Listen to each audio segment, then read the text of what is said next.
মহিলা তৃণমূল নেতা কর্মীদের মুখে মির্জাফর শুভেন্দু অধিকারী দূর হটো। শুভেন্দু মিথ্যাবাদ সন্দেশখালী বলছে আজের মতো বিভিন্ন স্লোগান শুনে রায়পুর যাওয়ার পথে গাড়ি থেকে নেমে পড়লেন রাজ্যের বিরোধী দলনেতা শুভেন্দু অধিকারী। বুধবার সন্ধ্যায় সিমলাপালের হেত্তাগোড়ার ঘটনা এটি। পূর্ব নির্ধারিত কর্মসূচি অনুযায়ী এদিন শুভেন্দু অধিকারী বাঁকুড়া ঝাড়গ্রাম রাজ্য সড়ক ধরে রায়পুর যাচ্ছিলেন। সেই সময় সিমলাপালের হেত্তাগোড়ার জেলা মহিলা তৃণমূল সভানেত্রী মৌ সেনগুপ্তের উপস্থিতিতে পথসভা চলছিল। ওই পথসভা থেকে বিজেপি এবং শুভেন্দু অধিকারী বিরোধী বক্তব্য এবং স্লোগান সুরে গাড়ি থেকে নেমে পড়েন রাজ্যের বিরোধী দলনেতা শুভেন্দু অধিকারী এদিন এই জায়গায় দাঁড়িয়ে পুলিশকে এক হাত নেন, এমনকি মমতার পুলিশ বলেও কটাক্ষ করেন তিনি। বিরোধী দলনেতা পুলিশ আধিকারিকদের উদ্দেশ্যে বলেন, তিনি এই রাস্তা দিয়ে যাবেন তা কি জানতেন না? তারপরেই তিনি তীরে যান তৃণমূল নেতা কর্মীদের উদ্দেশ্যে।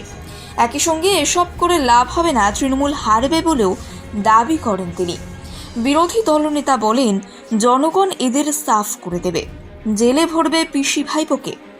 এর আগে শুভেন্দু অধিকারী পাত্র সাহেবের সভা করেছিলেন।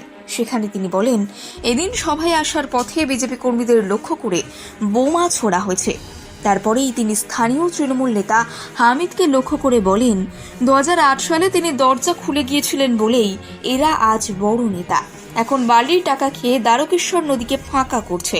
তিনি বলেন, লড়াই তৃণমূলের সঙ্গে নয়, লড়াইটা পুলিশের সঙ্গে জনতা এবং বিজেপির। সমাবেশে আসা বিজেপি কর্মীদের উদ্দেশ্যে শুভেন্দু অধিকারী বলেন, তারা যেন গন্ডগোলে জড়িয়ে না পড়েন। মমতার চটি চাটা পুলিশকে কেস করতে দেবেন না বলেন তিনি। 23 মে সন্ধ্যে 6টার পর তিনি পাত্রসায়র, কতুলপুর, ইমদাস, জয়পুরের ভোট করানোর দায়িত্ব নিচ্ছেন বলেও জানান। তিনি বলেন, ভোটের দিন গন্ডগোল হলে বুথের নাম আর থানার নাম লিখে হোয়াটসঅ্যাপ করতে বলে জানান। 15 মিনিটের মধ্যে কেন্দ্রীয় বাহিনীর কিউআরটি পাঠিয়ে সোজা করে দেবেন তৃণমূলের নেতা কর্মীদের। সভায় আসা জনগণের প্রতি বিরোধী দলনেতার আহ্বান, এবার সাফ করে দিন, তাহলে 2026-এ বিধানসভা ভোট হবে না, 2024-এই ভোট হয়ে যাবে। একই সঙ্গে পিসি ভাইপোকে ভুগতে হবে বলেও হুঁশিয়ারি দিয়েছেন বিরোধী দলনেতা।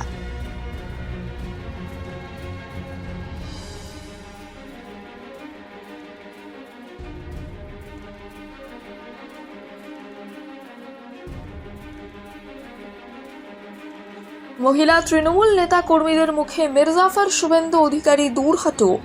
শুভেন্দু মিথ্যাবাদ সন্দেশখালী বলছে আজের মতো বিভিন্ন স্লোগান শুনে রায়পুর যাওয়ার পথে গাড়ি থেকে নেমে পড়লেন রাজ্যের বিরোধী দলনেতা শুভেন্দু অধিকারী।